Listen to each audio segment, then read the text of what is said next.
નમસ્કાર વિદ્યાર્થી મિત્રો, ધોરણ 11 કોમર્સ આંકડાશાસ્ત્ર વિષયમાં હું MD Raval MD education YouTube ચેનલમાં તમારું હાર્દિક સ્વાગત કરું છું. આપણે ચેપ્ટર નંબર 3 મધ્યવર્તી સ્થિતિના માપ ભણી રહ્યા છીએ. એમાં છેલ્લે 3.4 સુધીના દાખલાઓ ગુણોત્તર મધ્યક સુધીનો ટોપિક પૂરો કર્યો. હવે આજે આપણે વાત કરવાના છીએ સ્થાનીય સરેરાશના માપો. વિદ્યાર્થી મિત્રો, સ્થાનીય સરેરાશના માપો વિશે વાત કરવાના છીએ. તો સ્થાનીય સરેરાશમાં મધ્યક, મધ્યસ્થ અને બહુલક પૈકી મધ્યસ્થ છે ને એ સ્થાનીય સરેરાશના માપો કહેવાય.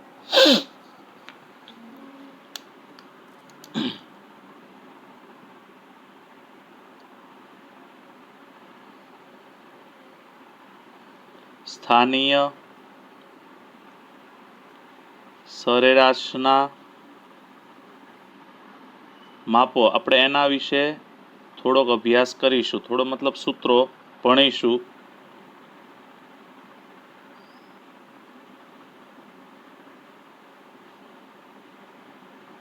માહિતીનો પ્રકાર. પહેલું મધ્યસ્થ,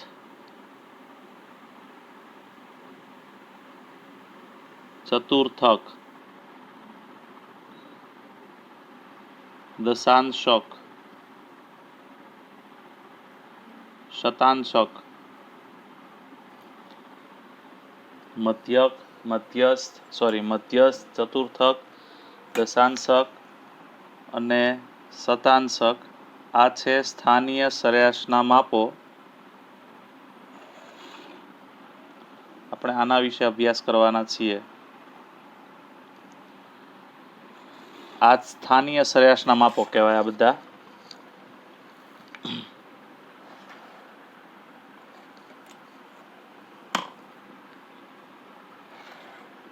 ચલો આપણે આની અંદર ખાસ એ જોવાનું છે કે કયા પ્રકારની માહિતી હોય તો કોનું કયું સૂત્ર મૂકવું.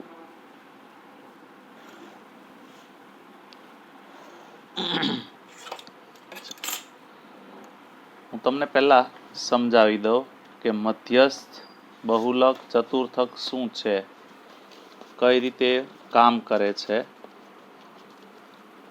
આપણે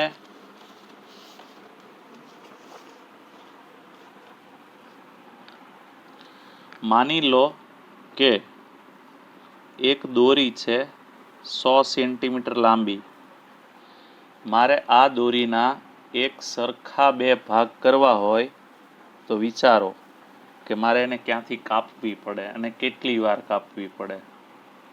તો એનો જવાબ છે વચ્ચેથી કાપવી પડે અને એકવાર કાપવી પડે. એકવાર કાપવાથી એક સરખા બે ભાગ થઈ જાય. કેટલા 50%, 50%. ટકાવારીમાં વાત કરીએ તો જ્યાંથી તમે કાપો છો ત્યાં જે અવલોકન હોય એને મધ્યસ્થ કહેવાય. દાખલા તરીકે અહીંયા 0 હોય પહેલો આંકડો અને પછી ચડતા ક્રમમાં 0, 1, 2, 3, 4, 5. અહીંયા 100 હોય તો અહીંયા કેટલા હશે? 50. તો મધ્યસ્થની કિંમત 50 આવશે. મધ્યસ્થની કિંમત 50 ગણાશે. મતલબ કે માહિતીના એક સરખા બે ભાગ કરતા અવલોકનની કિંમત આ 50ને કારણે માહિતીના બે ભાગ થઈ જાય છે. 50% અવલોકનો 50 કરતાં ઓછા છે અને 50% અવલોકનો 50 કરતાં વધુ છે. એ જ રીતે 100 સેન્ટીમીટર એક લાંબી દોરી છે અને મારે એના એક સરખા 4 ભાગ કરવા છે. તો પ્રશ્ન છે કે કેટલી વાર અને ક્યાંથી કાપવી પડે. તો જવાબ છે કે 3 વાર કાપવી પડે. આ જો 1 વાર, 2 વાર, 3 વાર થઈ ગયા 4 ભાગ. અને દરેક ભાગ કેટલા ટકા થાય? 25%. દરેક ભાગ 25% થાય. જો અહીંયા 0 હોય, અહીંયા 100 હોય તો અહીંયા કેટલા હશે?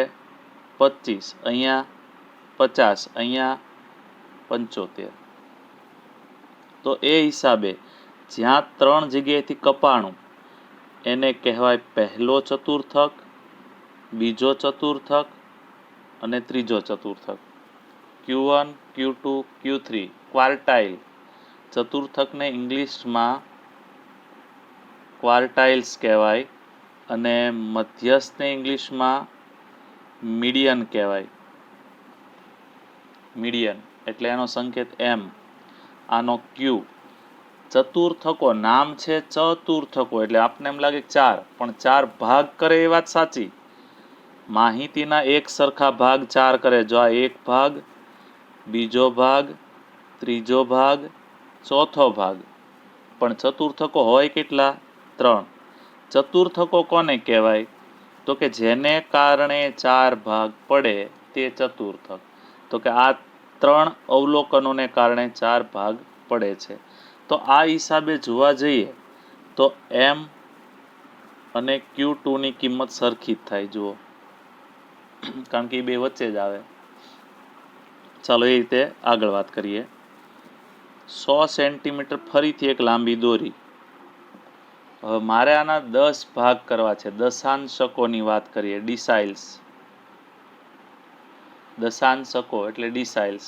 મારે એક સરખા 10 ભાગ કરવા છે. તો કે કેટલી વાર કાપવું પડે? તો કે 10 વાર નહીં પણ 9 વાર કાપવું પડે. 1 વાર, 2, 3, 4 dot dot dot dot dot અને 9મી વાર. તો આને કહેવાય D1, D2, D3, D4, D9. તમે 9 વાર કાપશો ને એટલે 10 ભાગ થઈ જશે અને દરેક ભાગ કેટલા ટકા બનશે? 10-10%. એટલે 100% થઈ ગયું આખું. અહીંયા 0 હોય અને અહીંયા 100 હોય તો અહીંયા 10 હોય, 20, 30, 40, 90 ને છેલ્લે 100. તો એનો મતલબ કે M, Q2 અને D5 ત્રણેય સરખા. કારણ કે D5 છે ને 50 આવશે. D5 50 આવશે. વચ્ચોવચ આવે D5. એવી રીતે શતાંશકો. 100 સેન્ટીમીટર લાંબી દોરી. મારે એના 100 ટુકડા કરવા હોય તો 99 વાર કાપવી પડે. જ્યાં પહેલી વાર કાપવું P1, P2, P3 dot dot dot P99. અને દરેક ભાગ 1% હોય. પ્રશ્ન પૂછાય કે M બરાબર કેટલા P? M, Q2, D5 અને P50 આ ત્રણેય સરખા, ચારેય સરખા થાય. અને Q1 એટલે કેટલા P? P25. કારણ કે Q1 25% આવે તો અહીંથી 25 કાપા દૂર જાઓ એટલે P25 આવે. અને Q3 એટલે કેટલા P? P75 એટલે Q3 થાય. તો આ ખાસ યાદ રાખવાનું છે વિદ્યાર્થી મિત્રો. હવે હું તમને આ ચારેયના સૂત્ર, પર્સેન્ટાઇલ, શતાંશક એટલે પર્સેન્ટાઇલ, તો આપણે એના સૂત્રો વિશે અભ્યાસ કરીશું. પહેલું,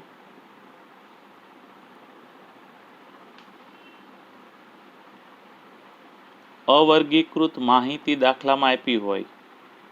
હજી ઘણા તો છે ને રકમ આવે ને એટલે સીધું સૂત્ર જ વિચારવા મળે. એમ નહીં, સ્ટેપ બાય સ્ટેપ જાઓ, દાખલા આવડશે જ. કોઈ હોશિયાર હતા જ નહીં, પણ બધાએ વિચારી વિચારીને પોતાના મગજને હોશિયાર બનાવ્યું છે. કોઈ હોશિયાર નહોતા એટલે કોઈ એમ કહે કે હું હોશિયાર હતો એ વાત ખોટી છે.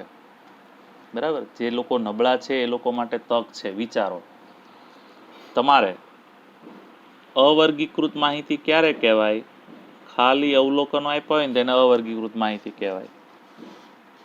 અને અવર્ગીકૃત માહિતી આપી હોય ત્યારે મધ્યસ્થ બરાબર n+1/2 મું અવલોકન.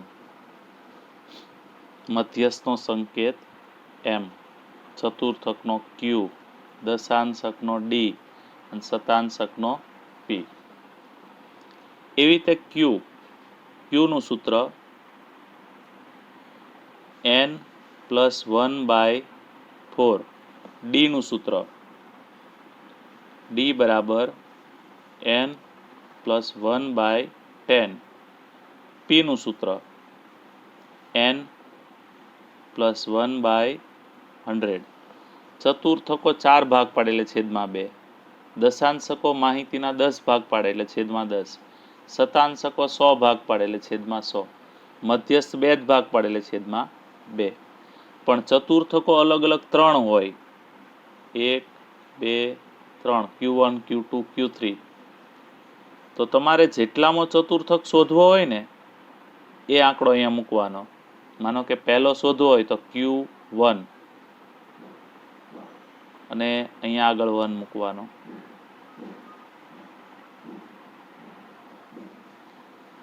Q3 શોધવો હોય જેની જગ્યાએ 3 મૂકી દેવાના. Q3 બરાબર 3(n+1/4. એવી રીતે અહીંયા દશાંશકો 9 હોય, હમણાં જોયું આપણે. દશાંશકો D1, D2, D3, D9 સુધી હોય. 1, 2, 3, 9 સુધી. તો તમારે જે દશાંશક શોધવો હોય એની કિંમત જેની જગ્યાએ મૂકવાની. તમારે માનો કે D8 શોધવો હોય તો D8 બરાબર 8(n+1/10.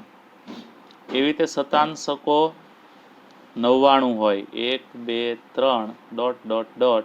99. જેટલામાં શતાંશક શોધવો હોય એટલા અહીંયા આગળ મૂકી દેવાના જેની જગ્યાએ.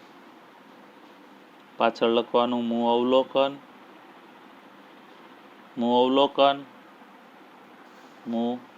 અવલોકન, ચાલો હવે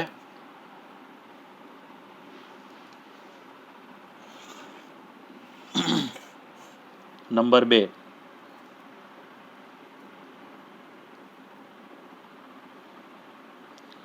વર્ગીકૃત માહિતી આપેલ હોય, વર્ગીકૃત માહિતી તો એમાં ઓપ્શન છે. પહેલું અસતત આવૃત્તિ વિતરણ. અસતત આવૃત્તિ વિતરણ એટલે xi ને fi. તો મધ્યસ્થનું સૂત્ર સેમ રહેશે.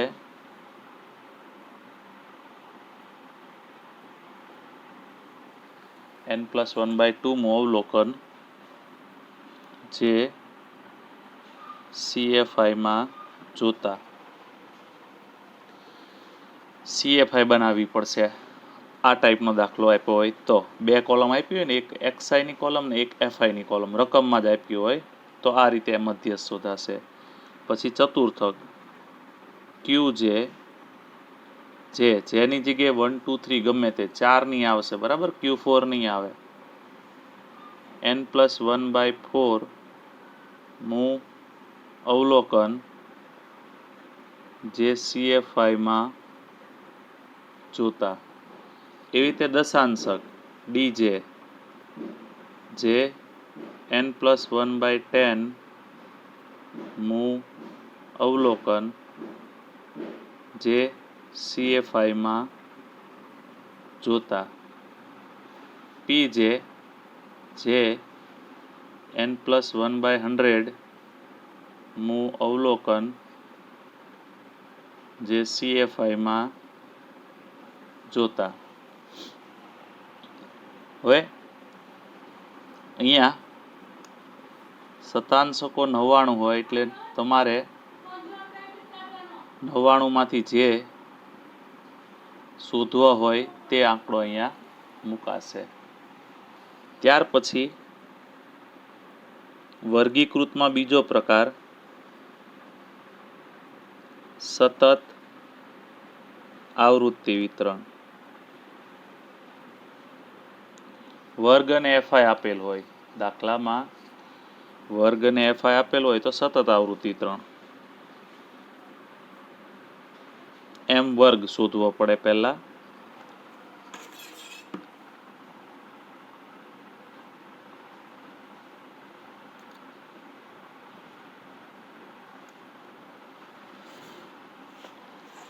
m વર્ગ બરાબર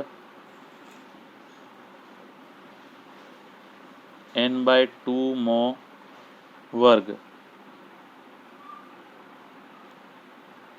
જે CFI માં જોતા. CFI માં જોશો ને એટલે એક m વર્ગ આવશે અને વર્ગ નિવારક હોવો જોઈએ. બરાબર. વર્ગ બે પ્રકારના, એક અનિવારક અને બીજો નિવારક. તો વર્ગ નિવારક હોવા જોઈએ. ન હોય તો ડાબી સાઈડથી 0.5 બાદ કરવાના અને જમણી સાઈડ 0.5 ઉમેરવાના અને પછી L વાળું સૂત્ર મૂકવાનું, જે તમે 10મા ધોરણમાં યુઝ કરતા હતા. L પ્લસ n/2, અહીંયા જે હોય તે જ અહીંયા આવશે બધામાં, માઇનસ CFI છેદમાં FI ગુણ્યા C. આ સૂત્રમાં કિંમતો મૂકીને ગણતરી કરશો એટલે મધ્યસ્થનો જવાબ આવી જશે. ત્યાર પછી ચતુર્થક QJ વર્ગ બરાબર જે n/4, +1 થયું ને એ નહીં આવે આની અંદર વર્ગવાળા દાખલામાં. મો વર્ગ જે CFI માં જોતા, એટલે એક વર્ગ મળશે અને એ વર્ગ કેવો હોવો જોઈએ? નિવારક. પછી L વાળું સૂત્ર મૂકવાનું, વર્ગ મળી જાય ને પછી L પ્લસ જે n/4 માઇનસ CFI છેદમાં FI ગુણ્યા C. આ ચતુર્થકનું. હવે તમારે ત્રીજો ચતુર્થક શોધો હોય તો અહીંયા Q3, જેની જગ્યાએ 3 મૂકવાના. Q3 વર્ગ બરાબર 3n/4 મો વર્ગ. અહીંયા Q3 બરાબર L પ્લસ 3n/4. આની ગણતરી નહીં કરવાની, આની તમે કરેલી જ હોય ને એ જ આંકડો બેઠો અહીંયા મૂકી દેવાનો. બધામાં એવું કરવાનું છે. ચાલો એ રીતે દશાંશકની વાત કરીએ. DJ વર્ગ જે n/10 મો વર્ગ, જે CFI માં જોતા. હવે DJ વર્ગ જે આવે તે નિવારક હોવો જોઈએ. ન હોય તો કરવાનો, નિવારક બનાવવાનો. પછી L વાળું સૂત્ર મૂકવાનું DJ નું. DJ બરાબર L પ્લસ જે n/10 માઇનસ CFI છેદમાં FI ગુણ્યા C. PJ વર્ગ જે n/100 મો વર્ગ, જે CFI માં જોતા. P જે વર્ગ મળશે તે નિવારક બનાવવાનો અને પછી PJ નું સૂત્ર L પ્લસ જે n/100 માઇનસ CFI છેદમાં FI ગુણ્યા C. આ સૂત્ર. આ બધા માપ સ્થાનીય સરેરાશના માપ છે અને સ્થાનીય સરેરાશના માપ હોય ને ત્યારે માહિતીને ચડતા ક્રમમાં ગોઠવવી પડે.